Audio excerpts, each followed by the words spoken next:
বাংলার বুক চিরে ট্রেন যাবে ভারতের এই প্রান্ত থেকে অন্য প্রান্তে। আমরা সবাই জানি দক্ষিণে আমাদের বঙ্গোপসাগর, আমাদের বাংলাদেশের যে মানচিত্রটা, সেই মানচিত্রের প্রেক্ষাপটে দক্ষিণ হচ্ছে যে আমাদের বঙ্গোপসাগর, আর উত্তর, পশ্চিম এবং পূর্ব তিন দিকে ঘেরে রয়েছে ভারত। হ্যাঁ, আর দক্ষিণে শুধু বঙ্গোপসাগর, আর আমরা ভারতের ঠিক মাঝখানে রয়েছি। তো ভারত তাদের মালামাল নেওয়ার জন্য বা তাদের সুবিধার্থে বাংলার বুক চিরে বাংলার মাঝখান দিয়ে ট্রেন নিতে চাচ্ছে। এমনকি সরকারের কাছে চুক্তিপত্র হয়ে গেছে, তো সবকিছু পাস হয়ে গেছে, বিল পাস হয়ে গেছে, তো চুক্তিপত্র হয়ে গেছে। হ্যাঁ, তো আমরা বাঙালিরা যে বিষয় এই বিষয়টা নিয়ে কথা বলতেছি, অনেকেই অনেকভাবে রিপ্রেজেন্ট করতেছে বিষয়টাকে বা শেয়ার করতেছে। তো আমি সেই হিসেবে বললাম যে আমি একটু ভিডিও করি বা আমি একটু কথা বলি, আপনাদের সাথে শেয়ার করি বিষয়টা। দেন ভারত তাদের যে মালামালবাহী ট্রেন, ভারতের এক রাজ্য থেকে অন্য রাজ্যে মালামাল নিতে তাদেরকে অনেক ব্যাগ পেতে হয়, বাংলাদেশকে ঘুরে নিতে হয়। তো এক প্রান্ত থেকে অন্য প্রান্ত যেতে বাংলাদেশকে ঘুরে নিতে হয়, যার ফলে অনেকটা সময় হয় তাদের, বা অনেকটা সময় ব্যয় হয়, তো অনেক কিছু ব্যয় হয়।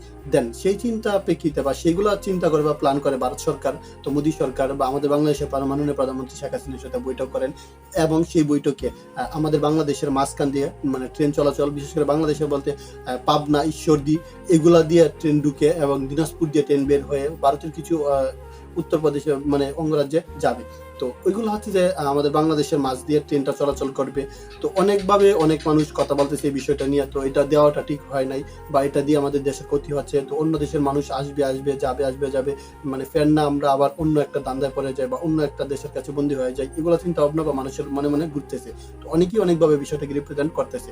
তো বিষয়টা হচ্ছে যে, তো আপনার দেশে যখন একজন আসবে কাজ করবে, তো সে আর কি করবে, আপনাকে বেনিফিট দিবে বা আপনাকে দেবে। তো যদিও এটা উল্লেখ করে নাই যে ট্রেন চলাচলের ক্ষেত্রে বা মাসিক বা বাৎসরিক কত টাকা দিবে আমাদের বাংলাদেশকে, সেটা উল্লেখ করা হয়নি বা সেটা বলা হয়নি। তো এগুলো নিয়ে অনেকে অনেকভাবে মতামত দিতেছে বা অনেকভাবে অনেক চিল্লাপাল্লা করতেছে। তো এটা দেওয়া ঠিক হয় না বা এটা করা ঠিক হয় নাই। বাংলার বুক চিরে ট্রেন যাচ্ছে ভারতে, তো ভারতীয় সরকার আমাদেরকে কতটুকু করে বা আমাদেরকে কতটুকু করে, এগুলো অনেকভাবে বলতেছে। তো যার যে মত সে সেভাবে কথা বলতেছে, বাট আমি আমার মত প্রকাশ করার চেষ্টা করতেছি। তো আপনি একটা জিনিস চিন্তা করবেন, আপনি একজনকে একটা কিছু দিলে সে আপনাকে দিবে, আপনি যদি না দেন সে আপনাকে দিবে না। তো আমরা বাঙালিরা সবসময় অন্যের উপর নির্ভরশীল বা অন্য দেশের উপর নির্ভরশীল, বিশেষ করে ভারতের উপর আমরা প্রত্যন্তভাবে নির্ভরশীল। যদিও আমরা অনেক কিছু ভারতের কাছ থেকে আনি, তো ভারতের কাছ থেকে আনার প্রেক্ষিতে আমরা যত কিছু আমদানি করি বা তার প্রেক্ষিতে কিছু রপ্তানিও করা হয়। তো রপ্তানির ক্ষেত্রে বাংলাদেশ বিশেষ করে বেশি আমদানিটাই করা হয়। তো যদিও আমাদের দেশ ছোট দেশ বা সবকিছু আমাদের দেশে হয় না বা ফলেও না। তো এই হিসাবে আপনি যখন একজনের কাছ থেকে সুযোগ সুবিধা নেবেন, তো সেই হিসেবে আপনারও তাকে কিছু সুযোগ সুবিধা দিতে হবে। তো অনেকেই অনেকভাবে কথা বলতেছে এই বিষয়টা নিয়ে, যে বাংলাদেশে অন্য দেশের মানুষ আসবে বা অন্য দেশের মানুষ যদি আসে এই দেশে তাদের বিস্তার চড়াবে।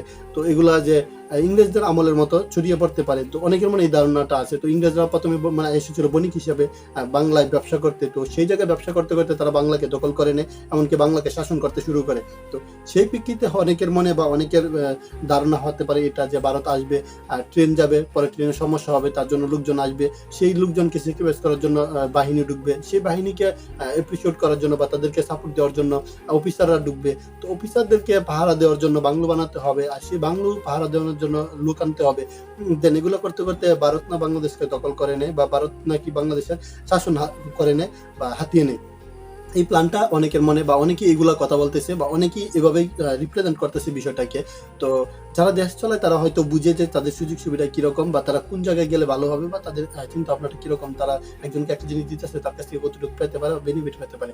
তো অনেকের মনে এরকম চিন্তা ভাবনা কাজ করতেছে। তো দিন শেষে আমরা চাই যে ভালো হোক দেশে, বা দেশের উন্নতি হোক, বা দেশ ভালো থাকুক, সুস্থ থাকুক, দেশের সবকিছু কর্মকাণ্ড সুন্দরভাবে হোক বা সুষ্ঠুভাবে হোক। তো এটা হচ্ছে রপ্তানি বা আমদানি, একজনকে সুযোগ সুবিধা দিতে হবে বা এরকম কাজ করতে হবে। তো আমি আপনাকে দেবো, আপনি আমাকে দিবেন। তো দেশ ওইভাবেই চলে, আমাদের পরিবার ওইভাবে চলে, বা আমাদের গ্রাম ওইভাবেই চলে থাকে। তো আমার সমাজও এরকম, যে আপনি একজনের কাছ থেকে একটা জিনিস চাইলে আনতে পারবেন, যদি তাকে দিতে পারেন, না দিলে আনতে পারবেন না। এটাই সেম অবস্থা। তো সরকারের ক্ষেত্রেও সেম অবস্থায়। তো আমরা কুসংস্কার বা গুজব ছড়াবো না, দেশকে সুন্দরভাবে সুন্দর রাখার চেষ্টা করবো। তো এগুলো গুজব ছড়িয়ে দেশের আইন শৃঙ্খলা বাহিনীকে সমস্যায় পালবো না, বা গুজব ছড়িয়ে দেশকে নষ্ট করবো না, দেশের সৌন্দর্য বজায় রাখার চেষ্টা করবো। তো গুজব না ছড়িয়ে দেশকে সুন্দরভাবে রিপ্রেজেন্ট করার চেষ্টা করবো, বা ভালো কিছু মানুষের সাথে শেয়ার করার চেষ্টা করবো। তো এই ছিল আজকের ভিডিও। এরকম নিত্য নতুন ভিডিও দেওয়ার জন্য অবশ্যই চ্যানেলটি সাবস্ক্রাইব করবেন।